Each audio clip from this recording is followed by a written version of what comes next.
Hello students, welcome to English Express. I am Jyotsna and today I am going to explain another poem of class 10th English book First Flight.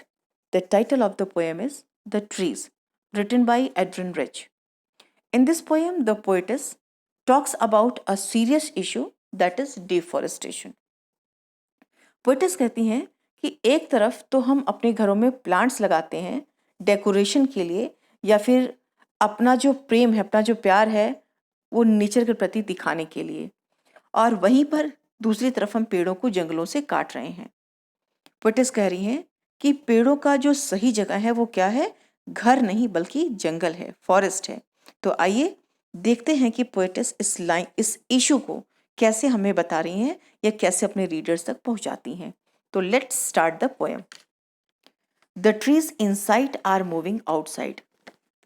वो पेड़ जो घरों के अंदर हैं वो बाहर की तरफ, फॉरेस्ट की तरफ भाग रहे हैं।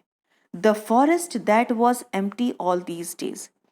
जो फॉरेस्ट इस समय पूरी तरह से खाली हो चुके हैं। क्यों खाली हो चुके हैं? क्योंकि जो पेड़ हैं उनको हम डिफॉरेस्ट कर रहे हैं, उनको कटाई कर रहे हैं, उनको काटते चले जा रहे हैं, तो जंगल जो है वो खाली होते चले जा रहे हैं। फिर अब जंगलों के न रहने से कई इश्यूज क्रिएट हो जा रहे हैं। कौन कौन से इश्यूज हैं? पोएट यहाँ पे मैसेज दे रही है अपने पोएम के through. Where no bird could sit. अब उन जंगलों में जहाँ कोई भी बर्ड बैठ नहीं सकती। क्यों नहीं बैठ सकती? क्योंकि पेड़ नहीं रह गए हैं जंगलों में। No insect hide. कोई भी कीड़े मकोड़े अब छिप नहीं सकते। क्यों नहीं छिप सकते कीड़े मकोड़े? क्योंकि जब जंगल ही नहीं रहेंगे तो जंगल के तनों में या फिर आप कह सकते हैं रूट्स के पास या पत्तियों में जो कीड़े मकोड़े होते हैं वो छुपते हैं, बट अब उनके पास छुपने के लिए कोई जगह नहीं रह गई है। फिर पोएटिस कहती है नो सन बरी इट्स फीट इन शैडो। और जो सूरज है अब वो अपने पैर जो हैं छाए में नहीं दफन करेंगे, नहीं छुपाएंगे। क्यों?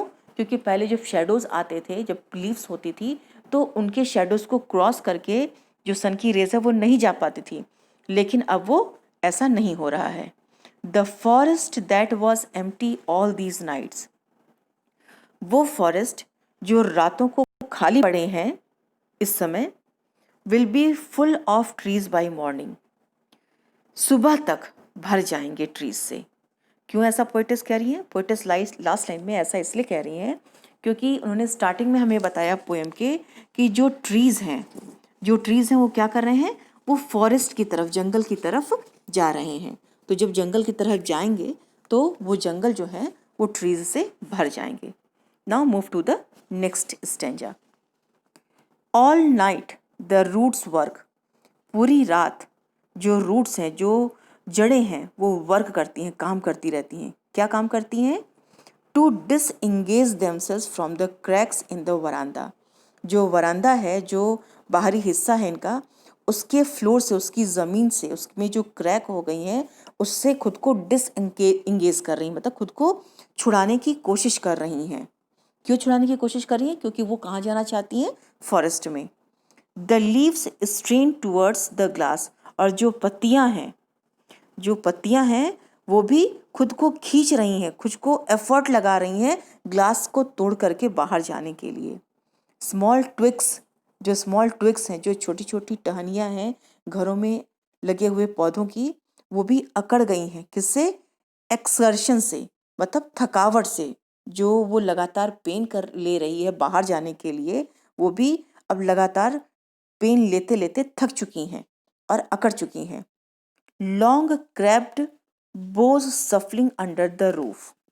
और जो बड़ी बड़ी शाखाएं हैं वो भी शफल कर रही हैं, कोशिश कर रही हैं छत के नीचे जो हैं। किस चीज़ के लिए? बाहर जाने के लिए। Like newly discharged patient half dazed moving to the clinic doors. और यहाँ पे पोएटिस हैं जो कंपेयर कर रही हैं, कह रही हैं कि जो बड़ी बड़ी शाखाएं वो कैसे क्या कर रही हैं, शफल कर रही हैं, कोशिश कर रही हैं बाहर जाने के लिए। छत के नीचे जो है वो छत को तोड़ करके या उसके पार जाने की कोशिश कर रही हैं। क्यों? वो उस पेशेंट की तरह कोशिश कर रही है जो नया नया अभी हॉस्पिटल से डिस्चार्ज हुआ है। आपने देखा होगा बच्चों के जो नए नए पेशेंट या जो डिस्चार्ज होते हैं वो आधा सोए आधा जागे से ऊँघते हुए पेशेंट होते हैं, जो आंखें बंद करके क्लिनिक की तरफ चलते चले जाते हैं। यहाँ पर पोएटिस ये कहना चाहती हैं कि इसी तरह से पेड़ जो हैं वो भी आधी नींद में कोशिश कर रहे हैं कहाँ जाने की? फॉरेस्ट में जाने की लगातार कोशिश कर रहे हैं। नाउ अब हम मूव करते हैं थर्ड स्टैंजा पे। I sit inside. यहाँ पर पोइटेस कह रही हैं कि आई सिट इनसाइड, मैं अंदर बैठी हूँ। अंदर कहाँ? घर के अंदर बैठी हूँ। डोर्स ओपन टू वरांदा, और जो डोर है उस घर का वो कहाँ है? वरांदा की तरफ खुला हुआ है। राइटिंग लॉन्ग लेटर्स, और वो क्या कर रही हैं? उस अंदर घर में बैठ करके लंबे लंबे पत्र लिख रही हैं। In which I scarcely mention the departure of the forest from house, जिसमें कि वो क्या चीज़ मेंशन नहीं करती हैं यदा कदा, या फिर कह सकते हैं कि कभी भी मेंशन नहीं करती हैं। क्या चीज़ नहीं उसमें लिखती हैं? डिपार्चर ऑफ द फॉरेस्ट, मतलब जो फॉरेस्ट है वो घरों से कहाँ की तरफ जा रहे हैं? जंगल की तरफ जा रहे हैं। यहाँ पर पोइटेस का कहने का मतलब ये है कि जो इम्पोर्टेंट इश्यूज होते हैं हमारी सोसाइटी में, जैसे डिफॉरेस्टेशन भी एक बहुत ही इम्पोर्टेंट इशू है, उन इश्यूज को हम पब्लिकली नहीं उठाते हैं। तो पोइटेस कह रही कि वो भी अपनी लेटर्स में इस चीज़ के बारे में नहीं लिखती हैं। फिर आगे बढ़ते हैं। The night is fresh. अब पोइटेस कह रही है जो रात है वो कैसी है? फ्रेश है, ताज़ी है। द होल मून शाइन्स, और पूरा चंद्रमा दिख रहा है, चमक रहा है। इन अ स्काई स्टिल ओपन, क्योंकि खुले आकाश में आप जान सकते हैं कि जब पेड़ नहीं है आपके घरों के बाहर या जंगलों में पेड़ नहीं है, तो जो मून है वो हमको पूरी तरह से दिखाई देगा। तो कह रही कि मून जो है वो पूरी तरह से चमक रहा है खुले आकाश के अंदर। The smell of leaves and lichen, जो स्मेल है लीव्स की, क्योंकि इनका वरांदा खुला हुआ है, तो जो पत्तियों की, जो नई नई पत्तियां हैं, उनकी जो स्मेल है वो आ रही है। एंड लिचन, लिचन होता है एल्गी या फिर फंगस जो होते हैं, जो उनकी महक आती है, यहाँ पे उसको बोल रही हैं कि उनकी स्मेल आ रही है। Still reaches like a voice into the room, और उनकी जो महक है वो ऐसे आ रही है जैसे कि वो ये बता रहे हों आवाज दे करके कि वो जा रहे हैं। कहाँ जा रहे हैं? फॉरेस्ट की तरफ। Now we will move to the last stanza of this poem. अब पोएट कहती है my head is full of whispers. Poetess कह रही हैं कि मेरा जो हेड है, मेरा जो सिर है, वो विस्पर से भरा हुआ है, मतलब फुसफुसाहट, बड़ी छोटी छोटी जो हल्की हल्की आवाज आती है उससे भरा हुआ है। वो क्यों ऐसा कह रही हैं? क्योंकि जो पेड़ों की पत्तियों का और एल्गी की जो महक आ रही है वो आवाज दे करके जैसे लग रहा है कि पोइटिस को कुछ कह रही है, कुछ बोल रही है। तो वो विस्परिंग साउंड की तरफ पोइटिस के दिमाग में हावी है। विच टुमारो विल बी साइलेंट, जो कि कल शांत हो जाएंगी। क्यों शांत हो जाएंगे? क्योंकि अभी जो घरों के अंदर हैं वो फॉरेस्ट जो है बाहर चले जाएंगे। लिसन, फिर पोइटस कहती हैं सुनो। द ग्लास इज ब्रेकिंग, जो शीशा है, जो कांच है, वो टूट रहा है।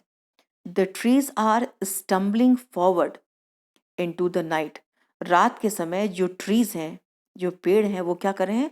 स्टम्बलिंग फॉरवर्ड, ठोकर खाते हुए आगे की तरफ बढ़ रहे हैं। मतलब जितनी भी चीजें रुकावट की आ रही है वो उनको तोड़ते हुए, चटकाते हुए आगे बढ़ रहे हैं। Winds rush to meet them, और जो हवाएं हैं वो उनकी तरफ बढ़ रही हैं, रश कर रही हैं, उनको स्वागत कर रही हैं एक तरह से, जो पेड़ आ रहे हैं उनकी तरफ। The moon is broken like a mirror, और अब जब ट्रीज जो है घरों के अंदर से बाहर की तरफ चले गए हैं, तो जो मून है उसकी जो रोशनी है वो ट्रीज पे पड़ रही है, तो प्रॉपर नहीं पड़ पा रही, क्लियर स्काई नहीं दिख रहा है, क्योंकि ट्रीज के ऊपर से जब रोशनी मून की आएगी तो पत्तियां उसको कहीं ना कहीं कवर करेंगी। तो कैसा लग रहा है देखने में? टूटे हुए मिरर की तरह है, शीशे की तरह है। Its pieces flash now in the crown of the tallest oak, और सबसे लंबे जो टॉलेस्ट जो है, सबसे लंबा जो ओक का पेड़ है, उसके टॉप पे जो मून है वो इस तरह से दिखाई दे रहा है, क्योंकि जो ओक के पेड़ के जो पत्ते हैं उसके बीच में से मून क्लियर नहीं दिख पा रहा है, थोड़ा थोड़ा दिख रहा है। तो वह ऐसा प्रतीत हो रहा है कि किसी ने ओक के पेड़ पे सबसे ऊपर उसके क्राउन लगा दिया है, मुकुट लगा दिया है। मतलब जो मून के टुकड़े हैं जो कि पत्तियों से डिवाइड हो गए हैं, वो ऐसे चमक रहे हैं जैसे कि किसी ने ओक के ऊपर मुकुट लगा दिया है। तो बच्चों, इस पोयम में पोएटिस ने ये बताया है कि जो बहुत इंपॉर्टेंट इश्यूज होते हैं, डिफॉरेस्टेशन है जैसे, और भी बहुत सारे इश्यूज हैं जिनको कि हम ओपनली नहीं रेस करते हैं और करना चाहिए। तो अगर आपको ये पोयम अच्छे से समझ आ गई तो प्लीज़ मेरे चैनल को लाइक शेयर और सब्सक्राइब करें और thanks for watching this video.